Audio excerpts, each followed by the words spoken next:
Louisiana, but there was a lot of good interactions that informed me across the country as we try to develop a response plan.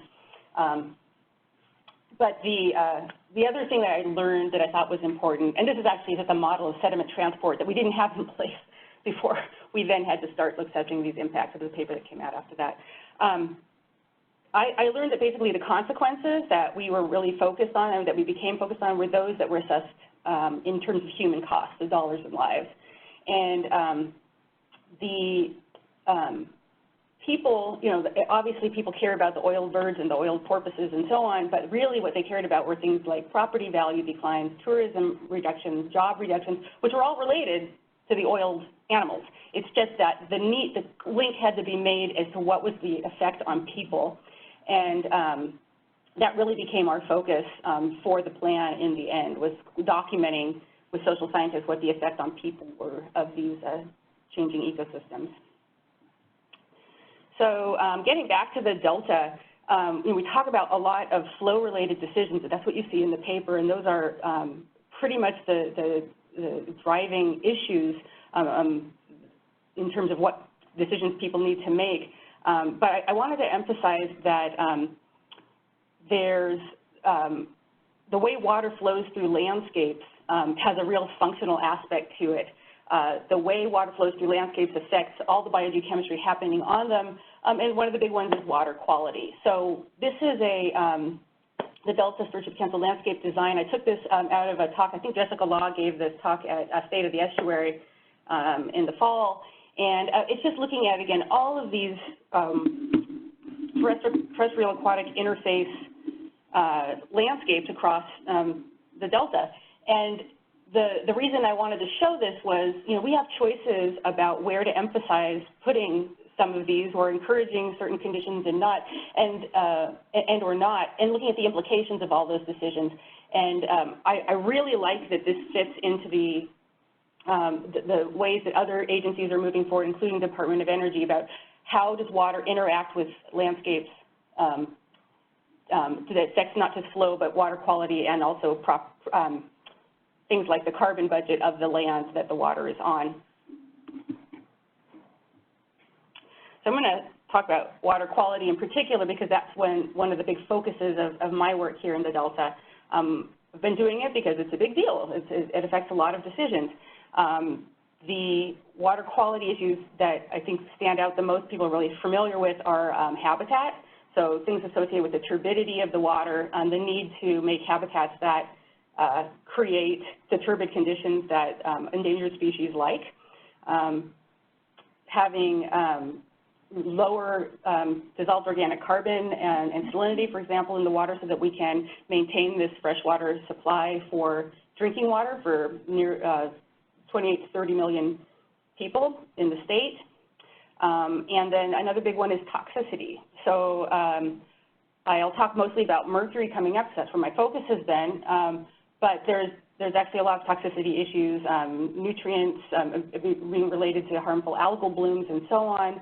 And this, you know, selenium is rearing its head again. I think that some of you may have seen this paper in Environmental Science and Technology.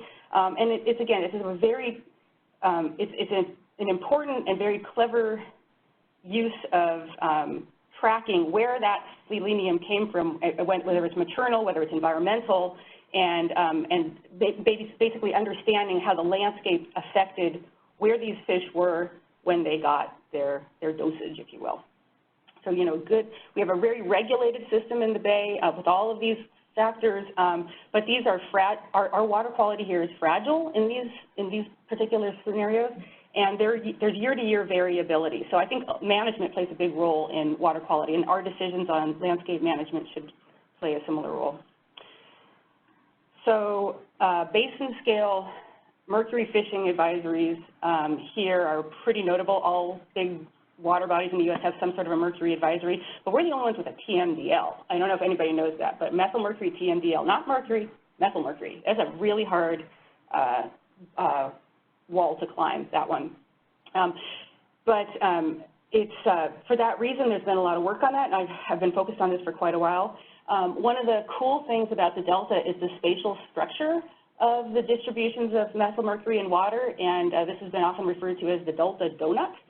So the idea is that the center of the delta is lower in methylmercury concentrations in fish, and it actually is true in the waters as well in terms of average annual. And this is higher on the periphery, lower in the center. We see it for biosentinels like silverside. This is like data from Daryl Slaughton. And then here's some data from Jay Davis. Again, the central delta being low and being really the only site where you can reliably count on your sport fish being below the EPA guideline of 0.3 ppm in the tissue. So the big question is why. Everybody has an answer as to why. We revisited the delta mercury strategy in 2016. Yumi Henneberry, I think, is in the audience, was a part of that effort. And we tried to look at what the answer, why is it? Is it, everybody had an explanation, let me just put it that way. And Jacob Fleck and I ran this meeting. It was here, it might have been in this room. Before we ran the meeting, we said, you know, let's ask the Cascade people, could we just run methylmercury as a tracer through Cascade and just see, is it transport alone that would explain the distribution, for example, in this year that we ran, 2010, 2011. And so we ran Cascade with input data that we had from those years at all these, in the Sacramento and San Joaquin and some other input points. And we basically watched the system move the water through. And this is how we got a handle on just physical transport, what's happening just physically by water movement. You can see, obviously, in the central delta, I'm just focusing on Frank's Tract because it's a good marker for everybody to look at. But you can see that the water's coming into it from the south, and then at the beginning it was coming in from the north as well. And then you eventually start to see also the pumps turning on, and you see the water start moving out to the south. And so there was this, the strength of this model was not that any particular site was correct at any one time. It was that we could then assess the relative role of transport in the concentrations that we saw. And so, you know, at the end, you end up with a kind of a clean Frank's Tract and a little bit dirty, and probably a lot of the methylmercury was heading south. But, you know, we ended up with a reasonable distribution, but it really wasn't perfect. I'm going to use Frank's Tract as an example here because you can see in this graphic the timing and the source of that tracer. It's basically a numerical tracer you put in the model. Oh, here we go. No, I'm just not good with this cursor picture thing, but I'll just talk to it. It's fine. Thanks. At the bottom, I don't know if you can see, but it says when the delta cross channel is closed versus when it's open, right? And so what you can see right off the bat is that at the beginning of the year, the water year in October, the delta cross channel is open. And at that point, Frank's Tract gets flushed out pretty quickly and gets replaced by Sacramento River water. And then the channel gets closed. And at that point, it starts to become San Joaquin water, Mokelumne water, Casuminous water that gets in there. That gets higher through the summer. And then when we open up the cross channel again to flow, it starts to get filled in really quickly again with Sacramento River water. And so this is basically what the water sources look like through time at this site. I want to just focus again on the overall shape of this curve, with this additive curve, and that's the bright red curve in this graphic. And this was the end of this talk that I gave in 2016. Was anybody at the BDSC at my talk in 2016? Oh, okay, great. And so what we ended up seeing is that the bright red is and the maroon are basically the central delta sites. They were kind of a diminished sort of peak through the summer and then decline, but they were much higher than what the basin estimated values were for the TMDL, which should have been about 0.06 nanograms per liter. So this implies that there were probably some methylmercury losses in that system, so photodemethylation, particle settling, other things. But the idea is that the transport alone gave us this pattern. Now we know where to look to see where these processes might be occurring, such as I was just mentioning. The blue here is the peripheral sites, so north and eastern sites, and they're much flashier and they're higher for sure, but they're also much lower than the estimates that we had for the northern basins that were more like 0.3 nanograms per liter. This is where the TMDL is really going to be active. And what we can see is that they didn't quite reach that, so probably there's some methylmercury production going on in those landscapes. There's a lot of seasonal wetlands in there. There's a lot of agricultural wetlands. And what we know from other work is that those wetlands do export methylmercury. The other thing important about those seasonal agricultural wetlands is that they are our dominant wetland in California. We are basically more than half rice. If you count rice as a wetland, it wins for the state of California. We know that these systems do export methylmercury, particularly in the winter when there's flows going through. But the summer is a concern, too, to the species that are on the landscapes. That's when they get more exposed. Through a variety of different studies, many of them funded by state initiatives. I've been involved with lots of multidisciplinary groups looking at questions on rice fields, looking at questions on seasonal wetlands. We've been seeing if we can tweak it. Can we turn any knobs that could reduce methylmercury production or increase methylmercury loss on these lands so we export less? We have marginal success. Things sometimes work, but they're often not scalable or they're not predictable between year-to-year variability. So I'm just throwing out that there's a lot of science back behind these pictures here, but the overall story is that these landscapes do produce, and we could probably improve our modeling of them using some of these functional relationships. I'm going to just finish by saying that about mercury that we those represented a bunch of field sites where you can do process-based monitoring, but those are just a couple of spots on the landscape. This idea of moving towards synoptic vision of where methylmercury is in the system, and mercury in general, in the aquatic system, is something that might be possible with satellites. There was a project that I was involved with in 2016 that basically showed that we found a relationship between the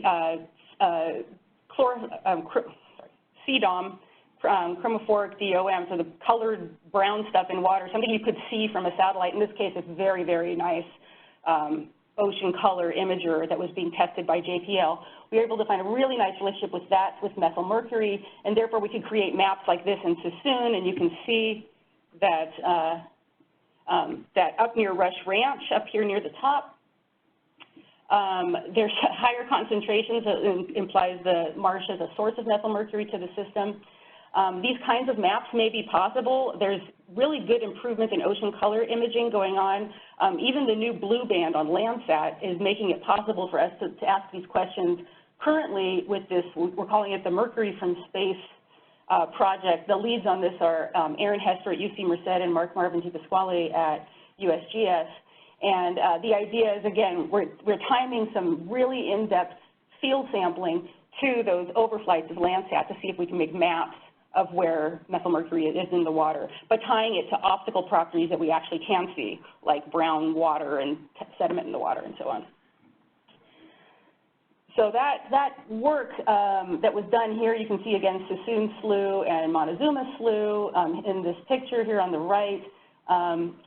This project, the reason we were even able to do this project was that Kristen Bird at USGS and I had a NASA eco-forecasting grant to study the or basically the ability to model the accretion of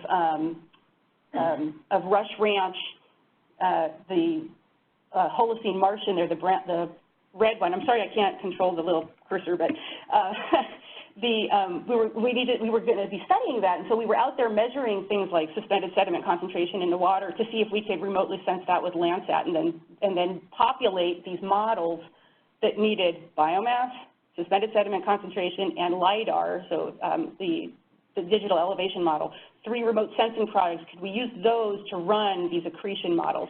And the answer in the end was yes. We got the same results that Lisa Shealy had gotten for the modeling of this site, again using the marsh equilibrium model, MEM. And because our results were so similar to Lisa's, we argued that, yes, you should be able to use remote sensing to run these in other sites as well. You don't have to just stick with the one site where you have all of your field data. Some of the findings from Lisa that I thought were, important to emphasize is that if we only have about a half a meter of sea level rise by the end of the century and the ongoing levels of suspended sediment concentrations, Rush Ranch is going to hang on just fine. It'll look exactly the same. It's got the upland fringe. It's got basically a mid to high marsh platform. It's pretty flat, by the way. The entire 8-hectare area is about 20 centimeters elevation change across the entire area. It's flat as a pancake. The second scenario is if we get more like a meter of sea level rise by the end of the century, a little bit more realistic, then we're starting to see some marsh subsidence. And it's going to move into probably a low marsh setting, which has its own stability constant.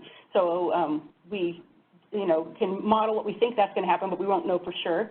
And then the last is, let's say, about 2 meters of sea level rise, and that's when we're going to start to get some unvegetated mudflat expansion in some of those channels, and then, it'll be a much more dicey situation. But if you contrast that, these scenarios with what's going on with business as usual here, again, Rush Ranch is doing okay. Maybe it has this one stressor of sea level rise. But these other sites in Sassoon, they're already diked and they're already subsided. And if we don't do anything, the model, this is an image from the Sassoon Marsh Plan from Stuart Tidal. By 2100, we expect that they'll basically be medium to deep subtidal, so basically about 4 feet deep, and at this point they're going to become a shallow lake. So that's what we'll have. It'll be kind of like Frank's Tract.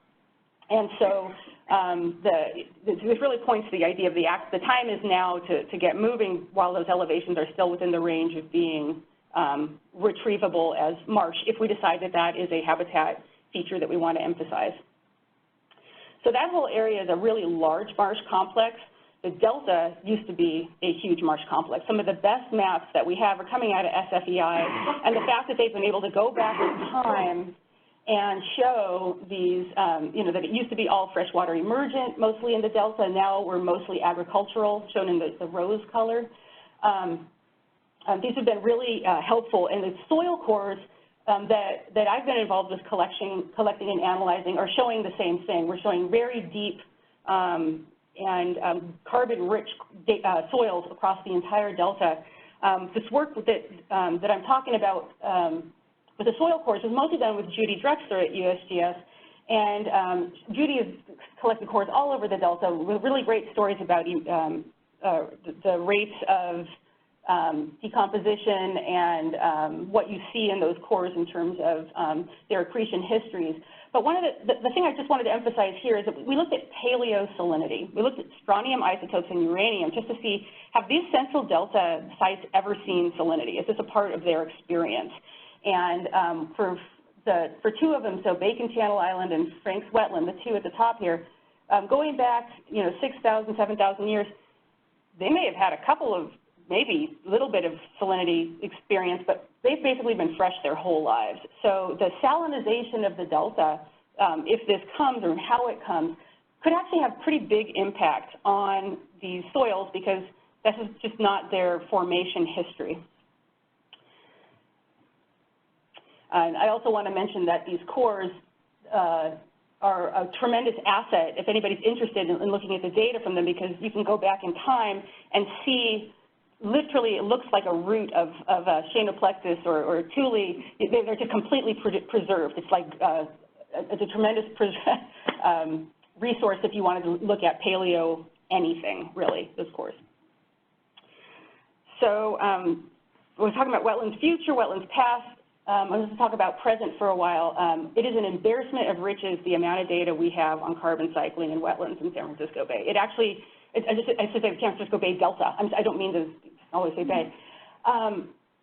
Because there's a huge eddy covariance network that's been set up across the Delta from the freshwater sites all the way to the saline sites.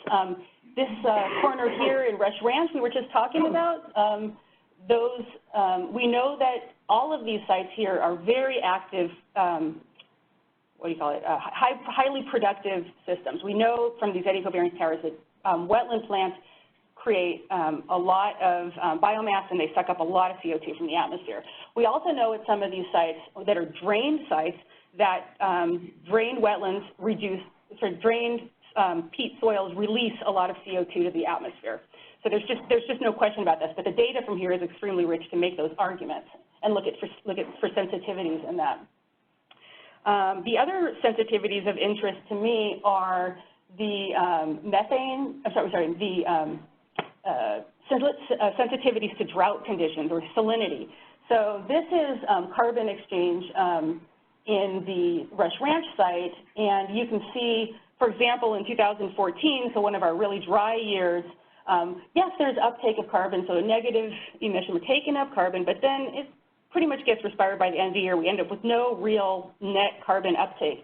But then you get to a nice wet year like 2017, very rapid uptake of CO2 into those plants, and then not so much respiration, and you basically end up with a really large carbon drawdown at that site. Probably a reaction to salinity. This is work that Sarah Knox did when she was at USGS, and I think this is an important point that year-to-year variability is real for CO2 uptake. Another thing that's important is that we know that CO2 is being emitted from soils, and if we flood them up, we could prevent some of that CO2 release. But another thing we do know is that they make methane. So this data set, Ellen Stewart-Henshin, she's a new USGS employee. She basically worked up some data that had been collected in 2012, 2013, and you can see that, that the methane emissions that we're getting on the flooded cornfields of Staten Island are pretty significant, and they're actually basically at the same range scale of data that we find in the natural wetlands. So if we're going to continue to decide to flood up about 80% of our cornfields in the winter, this is something that's part of the equation that I think has been maybe underestimated. So, you know, still thinking about methane, I think the thing to consider is there's a lot of trade-offs in doing carbon monitoring and carbon accounting, but the tail that wags the dog for most carbon markets for wetlands is methane. It's are you making it or are you not, because it plays such an outsized role in the greenhouse gas budget. So for example, if you're emitting 1 gram of methane, if you use the sustained global warming potential, which is really how the science has gone, you need to be sucking up 45 grams of CO2 at the same time, and that is a very hard bar to jump over.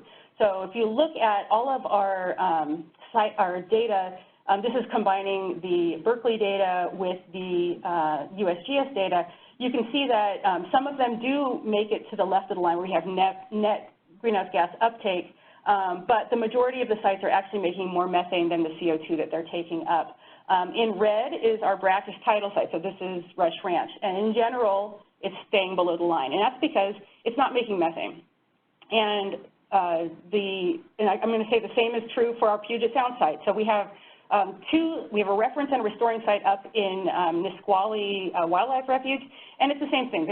When you have salinity in the system, and particularly when you have sulfate in the system, it inhibits the production of methane. And this is just it's one of the reasons that tidally connected systems are just really good carbon sequestration systems. So we're talking about tidal connections. I think the other elephant in the room is, well, what about lateral flux? How much carbon is actually leaving the system as opposed to just staying put? You fix it, but is it staying in the soils, in the plants there? What we've found, and then this is a Delta Science fellow, Matt Bogard, that worked on this, he basically pulled together data from the California Water Science Center in terms of continuous measurements of flows and water quality, and particularly DOC, DIC, and dissolved inorganic carbon. He was able to close the carbon budget and basically say that about 40% of the carbon is leaving the system. So you might say that you sucked up 250 grams, but actually about 100 of it left the system laterally. And this is a dual function. This is not a bad thing. This is probably supporting food web and development. There was a really nice Delta paper about copepods liking to eat macrophyte bits. And so, you know, there's actually real potential benefits to this kind of lateral flux. So I think of tidal systems as having basically dual functions. They're good carbon sequesterers as well as feeders of the food web. I'm going to also just mention that this was a lot of work, and it was a lot of data, and you're never going to be able to do this everywhere. So looking for general principles out of these data sets, there's other data sets in Massachusetts and also in Georgia that look at the same thing. If we can start to come up with some general patterns that have to do with things like elevation and tidal prism, we'll have a much better sense of the ability to close lateral flux loops. But this kind of work is very difficult to measure. I think the Hill Flu site might be including some lateral flux, and that makes me really happy because that's another data set that we can play with. So this gets to data synthesis. I feel like I know Rush Ranch really well. I kind of know how to get around, I know all the little players in there, and I know its fluxes, and I think in tidal wetland world, we all tend to know our one site really well, and the same is true for Nisqually up in Puget Sound. But if you're going to try to make decisions, particularly at a large scale, you need to start looking across those systems. And in 2014, I was able to get funds from the Carbon Monitoring System to fund a group of us, about 18 PIs, co-PIs, to basically pull the data together from all over the country to leverage what we could about soil data sets, different models, as well as remotely sensed data sets to see if we could help the EPA get coastal wetlands into the National Greenhouse Gas Inventory. It hadn't been done yet, it had been proposed. And so our goal was to get out of Tier 1, which is just using a default emission factor for every wetland type, we get up to Tier 3, a process-based model approach to estimating the greenhouse gas budgets of coastal wetlands in the U.S. And so to do that, you needed to track what was happening to soil stock changes over time, biomass changes over time, and methane emissions. This is a really productive project. We ended up with 12 publications, 6 data releases on the Oak Ridge National Labs DAC, which is a requirement of NASA project. And one of them, by the way, was a tidal boundary for the U.S. because no agency wanted to make a tidal boundary for the U.S. But we needed this to do this kind of work, so I encourage you to go use it. And not only that, it's probabilistic, so you can choose your confidence level when you use it. I'm going to only emphasize 2 papers that came out that I think are important for us to consider at this larger sort of big picture scale. One was the very first paper, and this is from Jim Morris. Basically, it showed this really tight relationship between basically loss on ignition is organic matter. So if you have no organic matter, it's like pure sand, totally mineral. If you have 100% organic matter, it's just pure peat.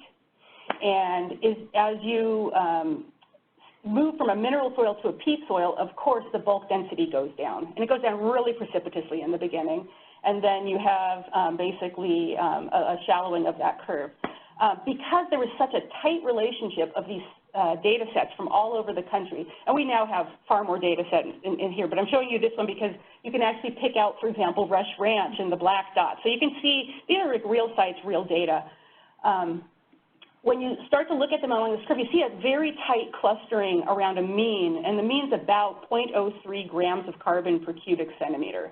And then there's some spread around that, but it's pretty small when you look at a continental scale.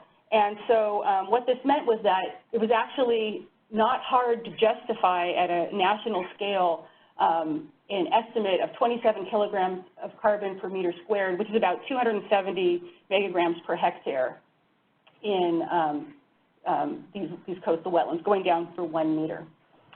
That makes accounting pretty easy. Doesn't mean there's no variability. It just means that this variability is not mappable. It's not related to whether you're fresh or saline. It doesn't matter what kind of vegetation you have on top. And it didn't matter what climate you're in. Everywhere from Maine to Florida to Nisqually or Puget Sound had the same patterns. Another thing happened for biomass, and this was surprising as well. And that, and this was basically the same thing that the same general pattern whereby you would think, because we had these 6 sentinel sites all over the country, they had very different biomass relationships, but instead what they had was the same distributions. Every one of these 6 sites had some plots that were 0 and some plots that were 3,000 grams of carbon per meter squared. Thank you, Phragmites. And so, you know, the fact that there was the same distribution as you moved around the country meant that they all sort of congealed on a general pattern. Sure, we could map much finer detail, the actual biomass at a given 30-meter pixel, but the overall distribution was similar, so it wasn't hard from a cone-scale perspective to apply a single value.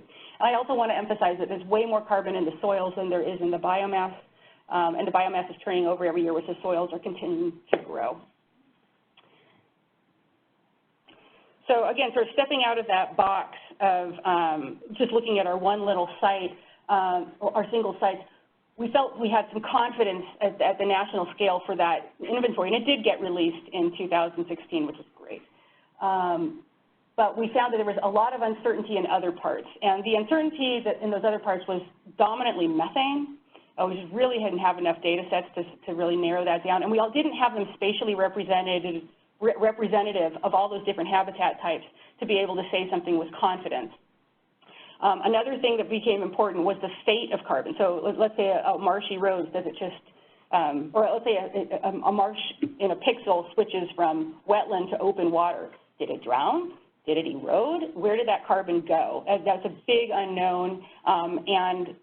James Holmquist, who ran this uncertainty analysis, is basically now also leading the coastal, well, there's 2 things he's leading. The Coastal Carbon Research Coordination Network, which we were able to get NSF funds to create, and it's run out of the Smithsonian. It's bringing scientists together to answer all these questions, but he's also following up on this blue carbon monitoring system. The subsequent grant, he's the lead PI on, and they are addressing these methane and lateral flux questions. So those have also morphed into, again, this Coastal Carbon Research Coordination Network, and I want to say a couple things about it because it's really hard to get funding to do data synthesis, and this is one of the opportunities to do that. And so I was just so happy that we were successful. And what I was really happy for was all of the young people that got involved and created, they're just so much more clever in sharing and coming up with ways to share data and share their codes through GitHub and just really, like, let's all look at the same data together, and I'm going to look at this one, and we'll compare, and it's a wonderful experience. I'm so glad that James has taken over that effort. So I was going to do a little live show on this for you, but this is, I'll get there in a second. It used to be you could throw out any number for coastal wetlands. People are like, okay, yeah, sure, prove me wrong. But there's now just a much better sense of, this is the distribution that you should expect for organic matter density in your soil or something like that. This is sort of the range. If you're outside of this range, you might have a nature paper there, but yeah, this is not, showing up as a normal pattern. So this has now gone global. It's a live app. It is totally fun to go look around the world. It's changed the game for people doing coastal wetland projects for management, for carbon credits, because you can go in and actually show what preserving your site would do to reducing emissions. And, the other thing, too, is that it helps the scientists. It helps them ask, where are the gaps? What do we need to explain these patterns? Because we're not seeing the answers in some of our current maps. So things like, really increasing the use of, or getting better RTK GPS, getting better elevation maps around the world. This looks like a big driver in our predictability of carbon. Things like a coastal salinity map doesn't exist. It's something I'm going to talk about at the end of this talk, but it's something that we know that would be very helpful for predicting methane emissions in particular. And so let me see if I can do the Alt-Tab. Alt-Tab. Alt-Tab. Oh, I see, Alt-Tab, and then you have to use the thing. Okay. So there it is. It's probably okay. I can help you. Oh, okay. Yeah. Has anybody here actually gone in and used this Shiny Apps thing? That was a new word for me, Shiny Apps. Oh, good. Somebody has used it. Yay. Did you find it useful? Okay, good, good. Yeah, so it's basically a way of sharing data, and the cool thing is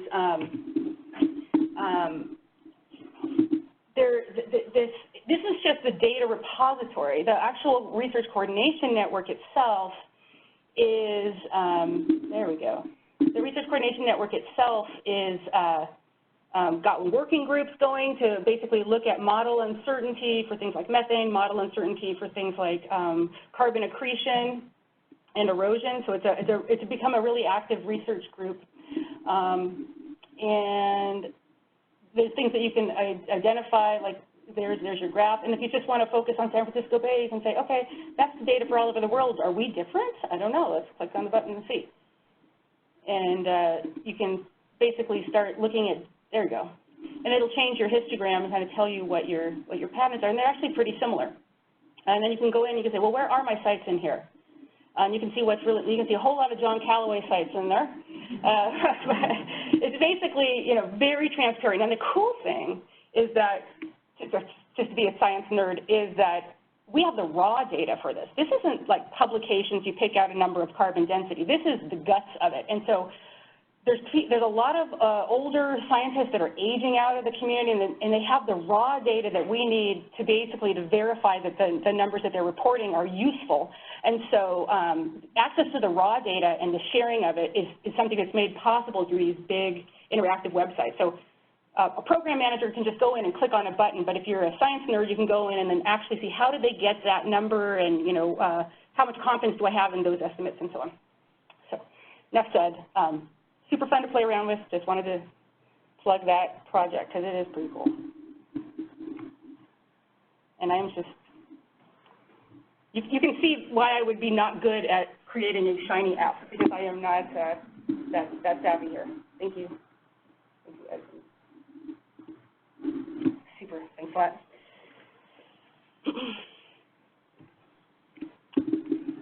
All right.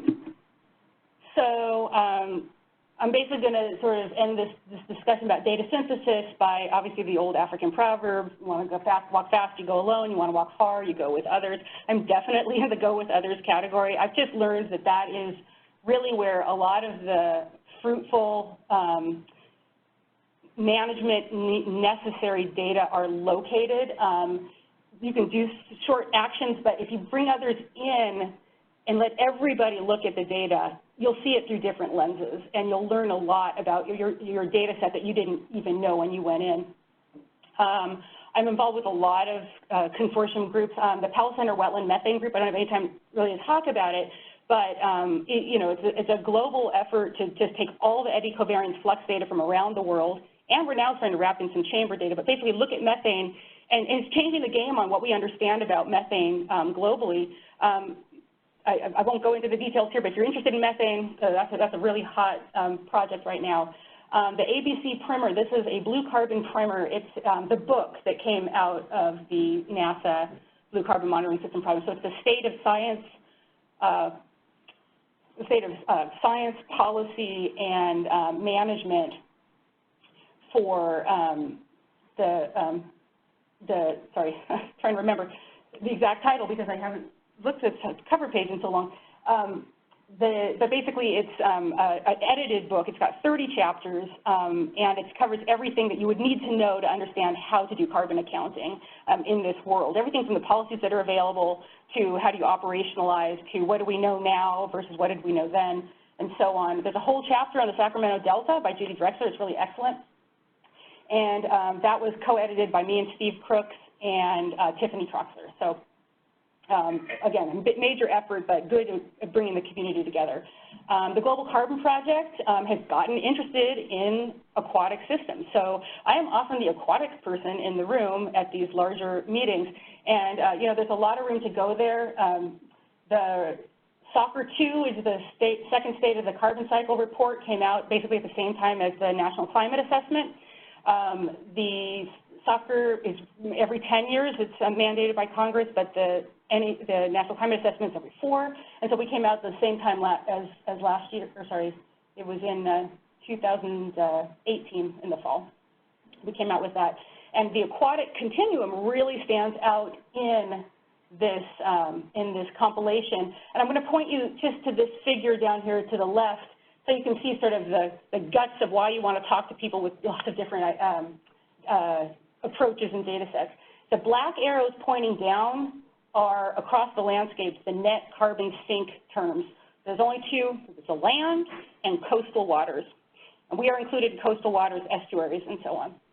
And one of the things you learn when you start to look at the fates of that carbon that goes in is that about half of that carbon that gets taken up on land is actually headed out the aquatic continuum. It goes into lakes, it goes into reservoirs, it goes out to the coast. It doesn't stay on land. And this has been proposed many times by people, but it's, we now have the impetus in the science community to actually document that and show where it's going.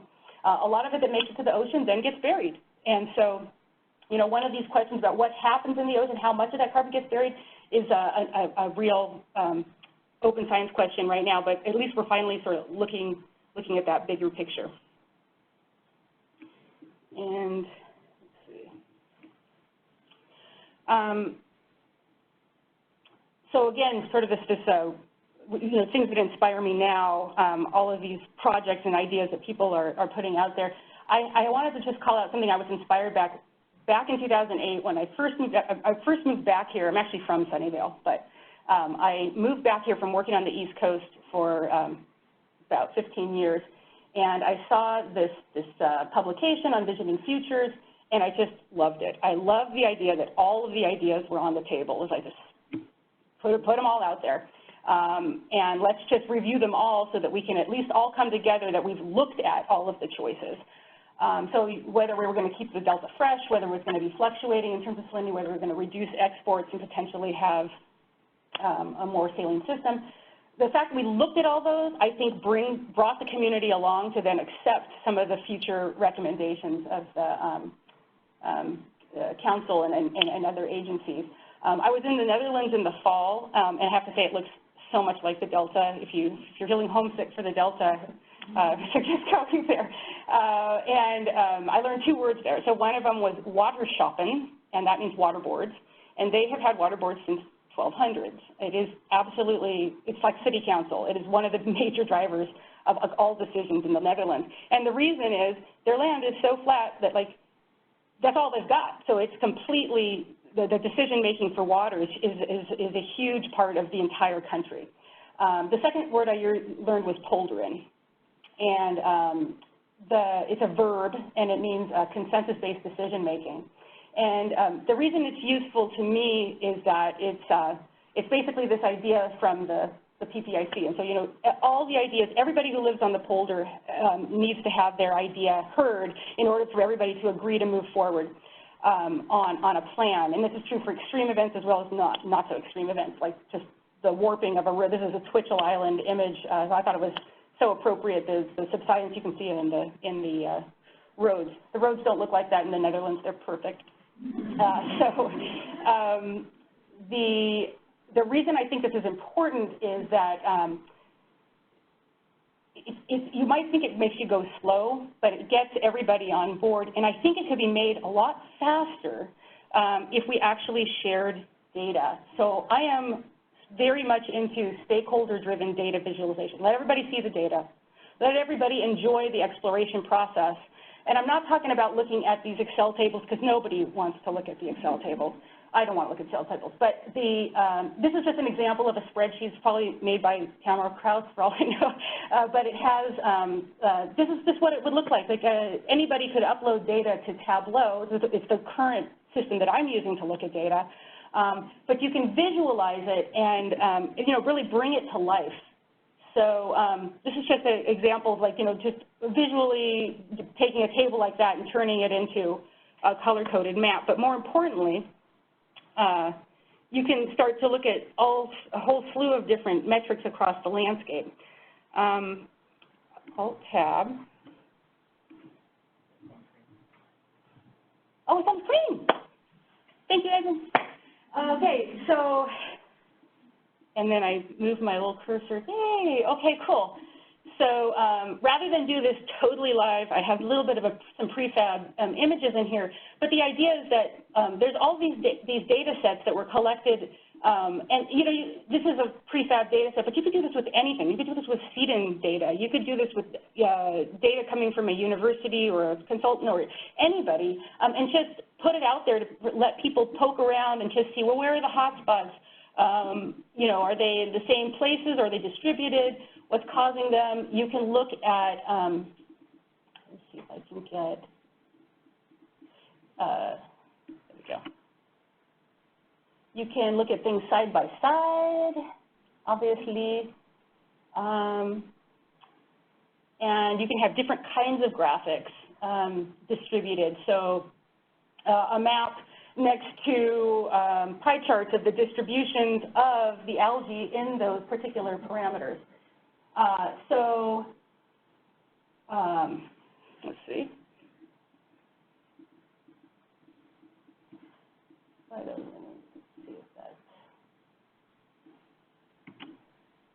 If that works.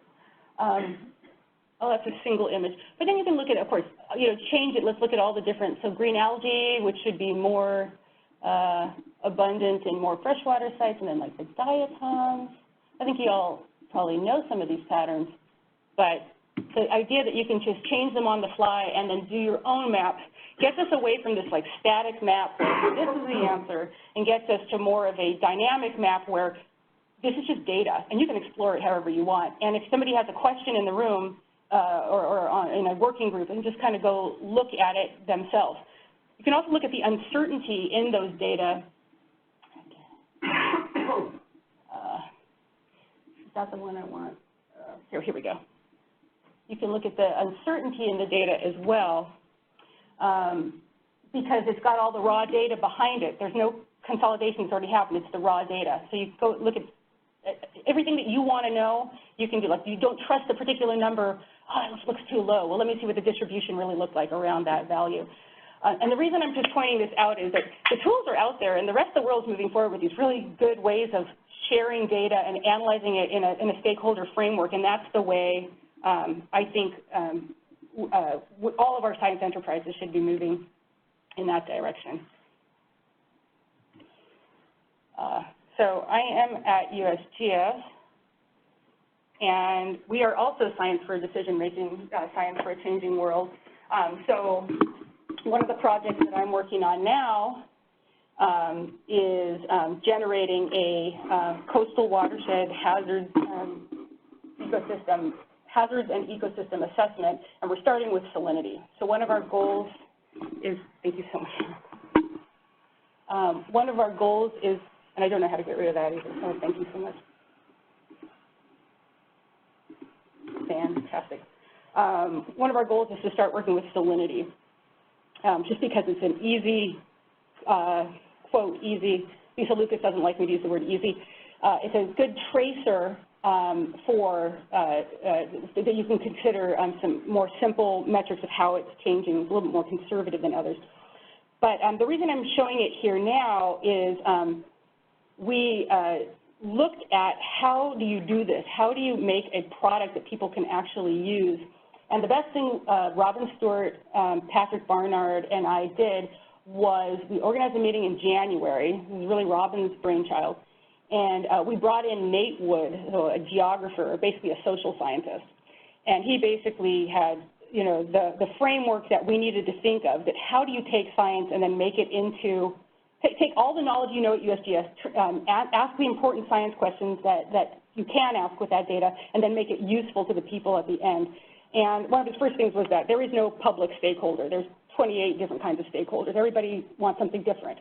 So you have to think about bringing them into the process so that if they are involved, they will help ask the right questions. He also basically would ask us the really tough questions like, who cares? So we'd say, oh, we can have this very clear relationship where as salinity increases, we're having this shift in clam species or so on. And he would just say, who cares? What's the point?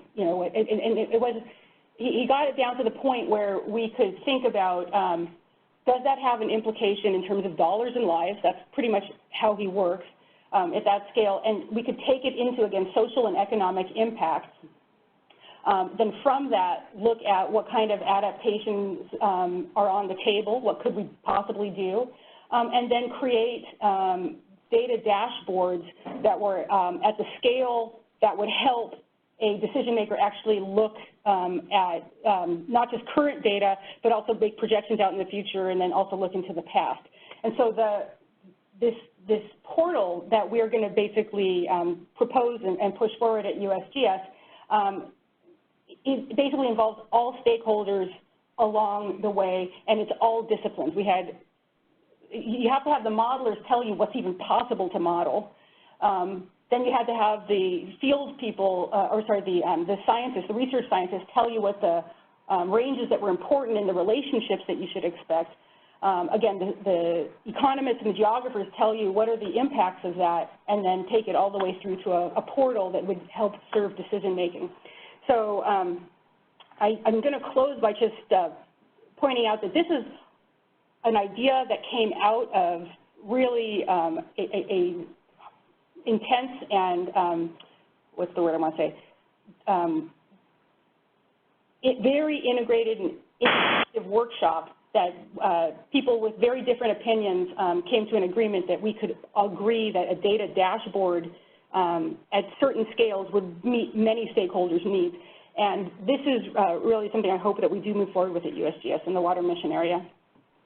And so I'm just going to close by showing you this is a path of Landsat. It was actually the maiden voyage of Landsat 8 over San Francisco Bay back in 2013. And I really do, with apologies to Peter Goodwin, believe in the one Delta, one estuary, one science. I think we should be working together. I think we should be bringing the data to stakeholders for their own exploration, see the observations we've made through different eyes.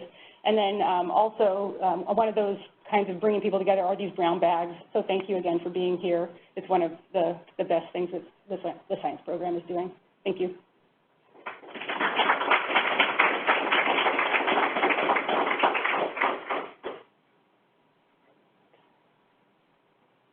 So far.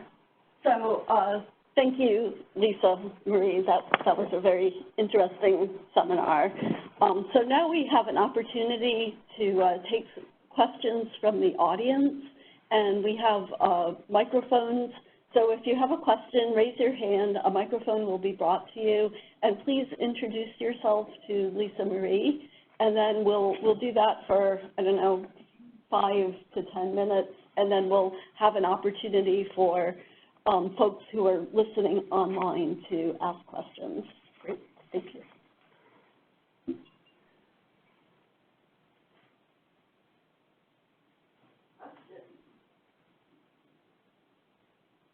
You just wowed everybody. Yeah, clearly.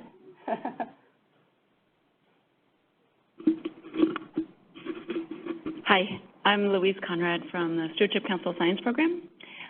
One of the things you said in your talk, a great talk, by the way, thank you, covered a lot of ground, is that it's hard to get money for synthesis work. And yet you made a great case, I think, in many examples for how it can be really helpful. What are your thoughts for getting a bit more resources, or what do you think the science program Stewardship Council role might be in advocating or pushing for more possibility and more resources in that area?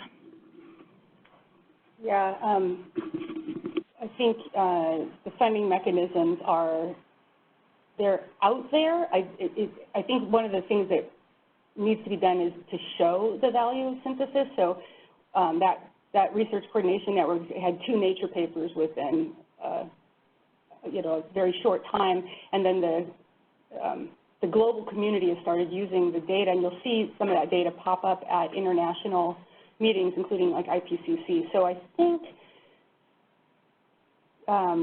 in some respects you have to just put the effort in at the beginning and just get it going so people can see the value of it, and hopefully then the money will come.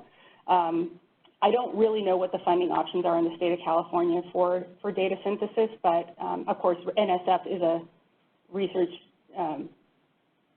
focused entity. And so the payoff to NSF was pretty immediate, and I think we're going to potentially be able to continue with the funds from NSF.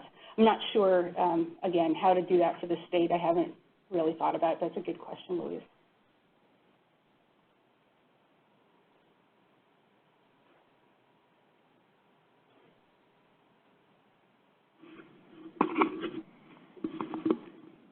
Hi, Lisa. Brian Bergamaschi, USGS. Really fun talk. Thank you. Very interesting. Covered a lot of ground in the last 25 years. My question is maybe the scientist version of Louise's question, and that we have a lot of legitimate scientific controversies here. We don't agree.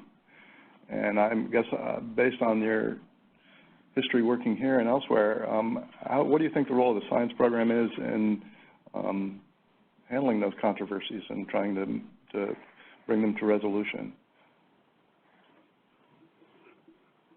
Well, I'm guessing that the controversies have more to do with the implications of science or what you would do with the science rather than the science itself or the interpretation of data. So, you know, a map of concentrations doesn't tell you the actual sources. It just tells you and that this is a pattern, and it can point you towards answers. So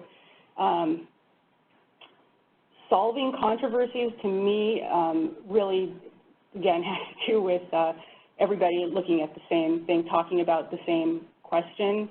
My experience has been that if you focus on a particular aspect of the model results, let's say, or something, and you let everybody ask those questions about, well, did you try this, and what about this, and if I don't think this is adequate, and this doesn't look like my site, your model says this, but this does not look like my site, then get at the question of, like, okay, how different does it look from my site? What's the disconnect? And just really get to the answer of where the controversy is coming from. So I think the role of the science program is to bring people along. I don't think it should be the answer. It's the impetus to getting people to agree. I think science can be the broker of that. So, you know, I'm pretty optimistic that the role of science is appreciated by the larger world and community. I mean, scientists are generally ranked pretty high as somebody people trust. So I think it can help solve controversies more than encourage them. But again, I just think bringing people along is a smart answer in the long run. I'm sure that didn't answer your question. Yeah. Okay.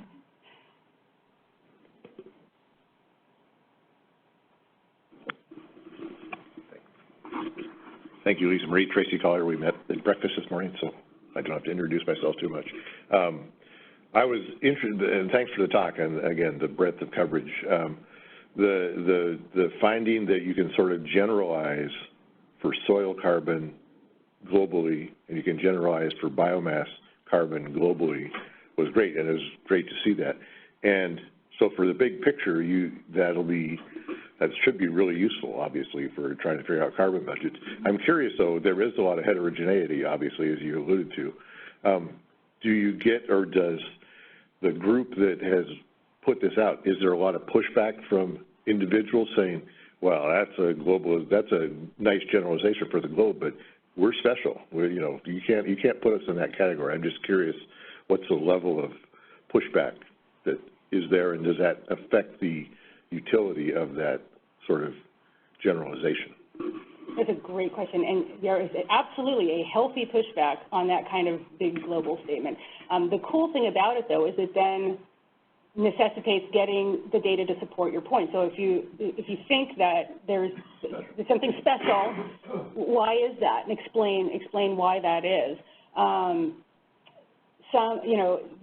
It's actually pushed us now to start looking at things like hydrology. And, frankly, one of my big things lately is Darcy's Law. I think Darcy's Law is behind almost all of this carbon sequestration. And we have forgotten about Darcy's Law and wetland science for so long, even though it defines it, really. So, and that's groundwater, pore water transport kind of stuff. Anyway, the cool thing about people finding outliers is then you can then ask the question why, and really get at whether you believe, again, get to the raw data. Do you really believe it? Check, check, check. great, thumbs up, we check, we agree. Now, is there an explanation for this pattern? You know, prove it out, look for that. And actually, you know, those are some of the papers that just came out in Nature were those kind of papers. And the one that I'll just highlight was this Carrie Lee Rogers out of Australia, and it was that rates of sea level rise are what control the carbon sequestration rates around the world. And actually, the higher the sea level rise, the more carbon sequestration you get. So that would never have been, I think, accepted if people hadn't been looking at a large data set like this. Yeah. Let's transition to the online question. Sure. So we have a question from Dr. Steve Brandt, who is a member of the Delta ISB. He said, nice presentation. You talked about modeling early on. Can you talk a little bit on what you see as a need for integrated modeling? Do you see a need for food web models in a delta to help with water quality issues and understanding? Yeah, so my bias here again is coming from the Cascade approach, which is an integrated modeling framework, and the food web component of it, both the phytoplankton production that Lisa Lucas runs and then the clam feeding that Jan Thompson runs. Those are huge drivers to the water quality that comes out of the DELWAC part of the model, the Delta Water Quality part. And so Cascade is an integrated model that's pulling these parts together. And I don't think that DELWAC would be as successful without the food web components in there. I know there's lots of other integrated models, but I'm by far most familiar with Cascade. And one of the other improvements of Cascade is bringing in wetlands so that it doesn't just stop at the aquatic, the open water edge. It's now going to be moving into the tidal prism, the zone where water moves in, if it's funded again for the third version of Cascade, but it's a really powerful model because it's integrated. Yeah. Anybody here work with Cascade at all? Okay. All right. Well, let's once again thank Lisamarie for her seminar.